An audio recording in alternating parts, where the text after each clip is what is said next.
अस्सलाम वालेकुम, good morning. कैसे हैं आप सब? मैं भी बिल्कुल ठीक हूँ आप सब की दुआओं से। और सुबह सुबह का टाइम है, बड़ा ही खुशगवार सा वेदर लग रहा है। एकदम फ्रेश एयर जो होती है वो आपकी सांस में जाती है, बहुत ज़्यादा सुकून मिल रहा होता है। तो बस मैं भी वही सुबह के टाइम उठ के बाहर बैठ के एंजॉय कर रही होती हूँ। साथ में जो काम चल रहे होते हैं वो देख रही होती हूँ। बच्चे स्कूल जा रहे थे, उनकी अम्मी बैठी यहाँ पर नाश्ता बना रही थी, और नाश्ते के साथ ही ना वो दोपहर का खाना भी बना लेती हैं।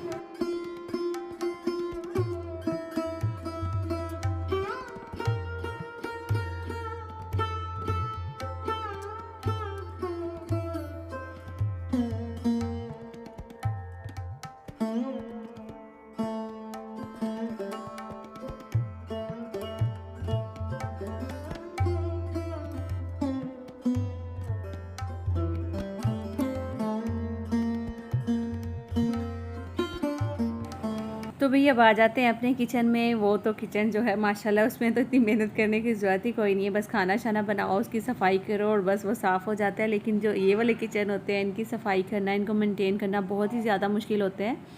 अच्छा जी, आप लोग अंदाज़ा करें कि इतने दिन हो गए हैं मुझे वो जो वाटर प्रूफ शीट लेकर आई थी मैंने, कि ड्रॉर के अंदर बिछानी है। के मार्ट से शॉपिंग की थी जब ना, तो जब से अभी तक मुझे टाइम नहीं मिला था, ना आसिफ को ना मुझे, कि हम लोग ये शीट इसके अंदर बिछाते हैं और बाकी के जो काम है ना वो आगे करें।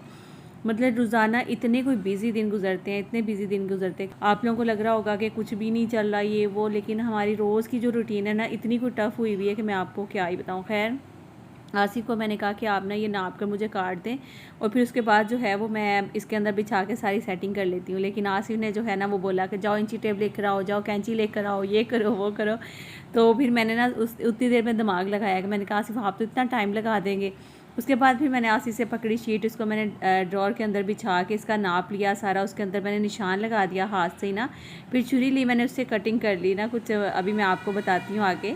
मतलब शायद मैंने अपना ब्लॉग तो नहीं बनाया था, मैं आसिफ का बना रही थी। और देखें इस तरह से वो अंदाज़ा लगा रहे थे कि देखो इस तरह रखनी है, ऐसे करना है, ये करना है, वो करना है। फिर मैंने कहा कि रुके ज़रा, मैं खुद ही करती हूँ। तो फिर मैंने खुद ही इसके अंदर बिछाई थी। मैंने कहा अभी मैंने आपका इंतज़ार किया, इतने दिन लगाए कि आसिफ बिछाएंगे इसके अंदर, मैं इससे अच्छा खुद ही कर लेती सारा ना। तो बस ये देखें जी, फिर मैंने इसके अंदर बिछा के इसका नाप लिया, फिर छुरी की मदद से मैंने काट लिया था, क्योंकि कैंची तो नहीं थी।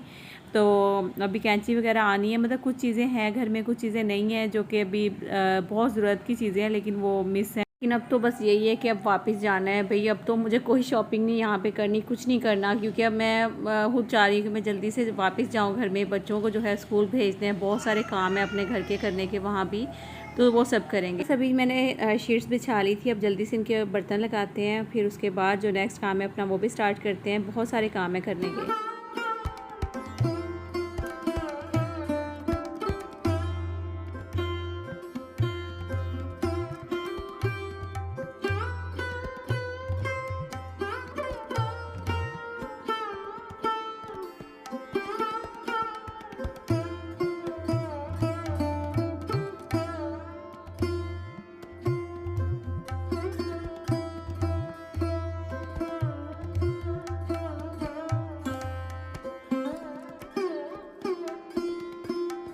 तो फिर सारा काम शाम करने के बाद किचन की बिल्कुल सफाई कर दी, हर चीज़ कर दिया। उसके बाद फिर मुझे पैकिंग स्टार्ट करनी थी, क्योंकि वापस भी जाना था और आज तो नहीं निकलना। और किचन में मतलब काम करके मेरे कपड़ों की भी बुरी हालत आई हुई थी। मैंने कहा कि चलो अभी नहीं, कपड़ों में पहले काम भी सारे कर लेती हूँ, उसके बाद फिर जो है ना बाद में चेंज करूँगी। अच्छा जी, तो किचन का सारा जितना भी था समेट के साफ़ सुथरा करके, उसके बाद मैंने कहा कि अलमारी सारी खाली कर लेती हूँ। जितने कपड़े थे धोने वाले अलग किए, जो कि वाश करने वाले थे वो अलग किए, बाकी का जो काम था वो सब करके मैंने कहा कि पैकिंग करके गाड़ी में एक दफ़ा सामान रख दूँगी ना। बस 2-2 3-3 सूट बाहर रख लेती हूँ, जो कि 1-2 दिन हमारा यहाँ पे है, कुरान खानी करवानी है या फिर जो भी करना है। तो अब उसके बाद फिर इंशाल्लाह वापस की प्लानिंग है कि जल्दी है वापस भी जाना है। बच्चों के चेहरे पे खुशी तो आप चेक करें ज़रा, वो बड़ी खुशी से जल्दी जल्दी गाड़ी में सामान रख रहे थे कि जैसे आज ही बस उन्होंने निकलना है। वो भी बस अब कह रहे जल्दी वापस चलें।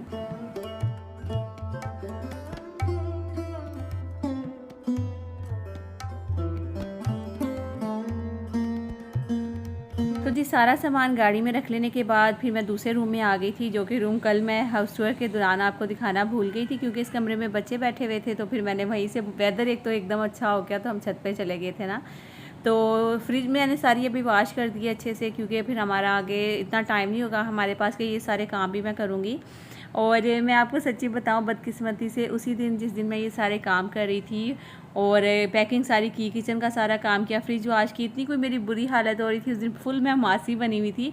तो उसी दिन मेरी ये सब्सक्राइबर आई थी, मैंने वो आपको उस ब्लॉग में भी बताया कि मैं वो क्लिप जल्दी शेयर कर रही थी, लेकिन मैंने वो इस दिन आई थी जिस दिन मैं ये सारे काम कर रही थी। खैर बस इस तरह होता है ना, जब आप डेली तैयार श्यार हो करें तो आपको कोई मिलने नहीं आएगा, आपके घर कोई नहीं आएगा। जिस दिन आप मासी बने हुए होंगे ना, उस दिन लाजमी आपके घर में कोई आ जाता है। तो ये चीज़ें चलती हैं। तो खैर जी, अभी मैंने कुरान खानी के लिए सारा रूम सेट कर दिया, सारी जो भी चीज़ें निकालने वाली थी निकाल के गाड़ी में रख दी। बाकी सारा मैंने पीछे बेडशीट बिछा के सारा रूम सेट कर दिया था। और बच्चों ने आना था फिर, लेकिन अचानक से आसिफ जब गए तो उन्होंने कहा कि आज जुम्मे का दिन है, तो जुम्मे को बच्चे जो हैं वो छुट्टी पे होते हैं, वो नहीं आएंगे। तो फिर हमारी जो प्लानिंग थी वो यही थी कि आज जुम्मे का दिन भी है, कुरान खानी करवा लेते हैं, फिर उसके बाद हफ्ता इतवार होगा तो बस सामान वगैरह तो हम लोगों ने पैक कर दिया था और हम लोग वापस निकल जाएंगे। लेकिन खैर जो होता है वो बेहतरी के लिए होता है, तो फिर आज कुरान खानी नहीं होगी। मैंने सारी तैयारी लगाई हुई थी, फिर वो कुरान खानी हमारी कैंसिल हो गई थी। तो ऑर्डर दिया हुआ था देखा ना, वो भी कैंसिल किया। फिर उसके बाद जो हमारी तैयारियाँ थी वो सब कैंसिल हो गई कि चलो जी अब आराम से बैठ जाओ, कोई नहीं जाना जल्दी वापस, इंशाल्लाह कल होगी तो फिर परसों देखेंगे निकलना है या नहीं निकलना। फिर आसी चिकन ले आया, आसी ने कहा जल्दी से जो है ना वो मुझे इसको भून के बना लो अच्छा सा करके। और बच्चे भी इंतज़ार में थे, भूख लगी हुई थी, नाश्ता किया हुआ था और हमें यही था कि दोपहर में कुरान खानी होगी, देग भी आ जाएगी चावलों की ना, तो बस वही खा लेंगे। तो खाना भी नहीं बनाया हुआ था, बस फिर जल्दी जल्दी से मैंने चिकन जो है वो उसको भून लिया। साथ जो बाजी है ना, उनको मैंने बोला कि आप बाहर आग जला के तो आप ना रोटियां बना लें। तो उन्होंने कहा चलो ठीक है, तंदूर भी आज ही लग गया तो आज ही हम तंदूर जला के ना उसमें रोटियां भी लगा लेते हैं। तो मैंने कहा चलो ये तो और भी ज़्यादा अच्छा हो जाएगा। तो बस आगे हुआ क्या, फिर मैं वो आपको आगे चलकर बताती हूँ। बहुत ही फ़नी सीन भी था, जितनी भूख लगी हुई थी उतना लेट भी हो गया।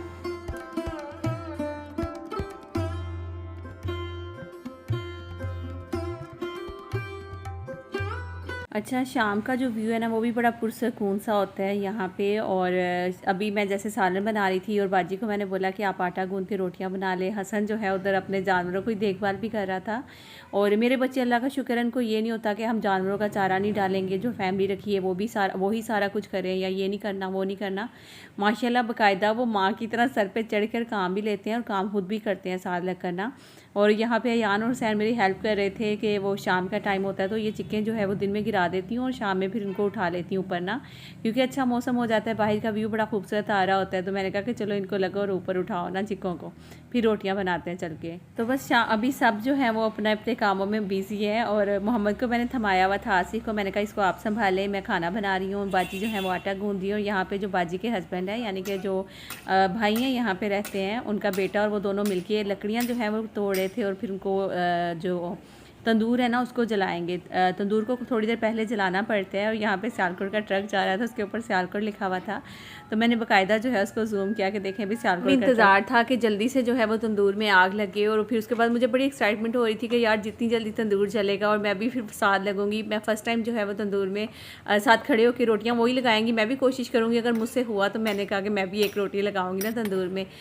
लेकिन अभी जो है वो लकड़ियाँ जला रहे हैं। फिर उसके बाद शाम का जो टाइम होता है वो जानवर भी माशाल्लाह माशाल्लाह अल्लाह पाक जो है इनको नज़र बस से बचाए, ये भी खाने में बिज़ी हैं। तो इनके बाद फिर हमारा भी खाना बन जाए तो फिर हम भी जल्दी से खाने में बिज़ी हो जाएंगे। बस मगरिब का टाइम हो रहा था, कुछ लोग नमाज़ पढ़ रहे हैं, कुछ जानवरों को चारा डाल रहे हैं, कुछ तंदूर जला रहे हैं, कुछ आटे की तैयारी, कुछ रोटी की तैयारी। मतलब ये माशाल्लाह सब जो है वो शाम के टाइम बिज़ी हुए थे।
तो वही हुआ कुछ इस तरह से कि जितना हमें इंतज़ार था कि तंदूर जले, जल्दी जल्दी से हम लोग भी साथ मिलकर जो है वो रोटियां लगाएंगे, हुआ इस तरह से कि जैसे ही तंदूर में आग लगाई अच्छे वाली, तो अंदर से तंदूर में से एकदम फटने की आवाज़ आई। तो फिर बाद में जब देखा तो अंदर का तो जो तंदूर था ना वो कहीं पुराना बना हुआ होता है। तो इन्होंने फिर बाद में बताया कि अक्सर जो है वो काफ़ी महीने या 1-2 महीने पहले तंदूर बना हुआ होता है, जब उसको लगाते हैं तो वो इस तरह से फट जाता है, तो फिर रोटी उसमें नहीं लगती है। तो मैंने कहा आप पहले बताते, आप खुद बना लेते या किसी तरीके से जो मतलब ठीक रहता जिस तरह से वो करते हैं। हम लोग तो ले आए थे इसी तरह से उठा कर ना। फिर है जी तंदूर में रोटियां नहीं लगी, सारी आग बुझाई, बाहर निकाल दिया लकड़ियाँ, और फिर जो नीचे चूल्हा दूसरा वाला बनाया था ना उस पर बाजी ने रोटियां बनाई। फिर हम लोगों ने खाना खाया, बहुत मज़े का खाना बना था। सारा मूड ऑफ हो गया था, इसलिए फिर मैंने आगे व्लॉग ही नहीं बनाया था। अभी शाम का टाइम है और एक मुर्गी हमारी जो है वो बहुत ज़्यादा बीमार हो रही थी। तो किसी ने कहा भी इसको दूध पिलाओ, हो सकता है ये ठीक हो जाए, कुछ खा नहीं रही। इस तरह से काफ़ी कुछ सोचने के बाद फिर हमने सोचा कि इसको ज़बह कर देते हैं, क्योंकि अल्लाह ना करे अगर इस तरह से मर गई तो फिर तो जाहिर सी बात है ये बाद में इसको काटना हलाल भी नहीं रहेगा। तो इसलिए फिर अभी ज़िंदा थी तो फिर इसको काट लिया था। फिर जो फैमिली साथ रखी हुई ना उन्हीं को इसका गोश्त वगैरह जो था वो हमने दे दिया कि आप पका ले और खा ले। और शाम का टाइम था और बच्चों को तो ज़रा देखें, जैसे ही वो मुर्गी को पहले उसके इर्द गिर्द थे कि वो बीमार हो रही है, उसको दूध पिलाओ, ये करो, वो नहीं बची। उसके बाद फिर वो बच्चे जो है ना सारे वो इर्द गिर्द इकट्ठे हो गए थे जब उसको ज़बह कर रहे थे मुर्गी को। और मुर्गी जब काटी तो मुर्गी में से बिल्कुल थोड़ा सा खून निकला था। तो मैं भी बाकायदा हैरान हो रही थी कि मतलब इस तरह लग रहा था कि बहुत ज़्यादा ब्लड होगा, और लेकिन थोड़ा सा ही ब्लड निकला था। बस बच्चे बहुत ज़्यादा बेचारे सैड भी थे कि भाई मुर्गी को काट दिया है। अच्छा ऐसी होती है मुर्गी, सारी उनके सामने जब काटी और वो सब चीज़ें देख रहे थे खड़े होकर, तो फिर उनको बड़ी हैरानगी हो रही थी कि मुर्गी में दिल भी है, ये भी है, वो भी है, वो सब चीज़ें देख रहे थे। ओके जी, ख्याल रखिएगा अपना बहुत सारा, दुआ में मुझे याद रखिएगा, लाइक जो करेगा नहीं आएंगे तो सब्सक्राइब कर दीजिएगा मेरे चैनल को। जब तक के लिए अल्लाह हाफिज़, बाय बाय, टेक केयर, सी।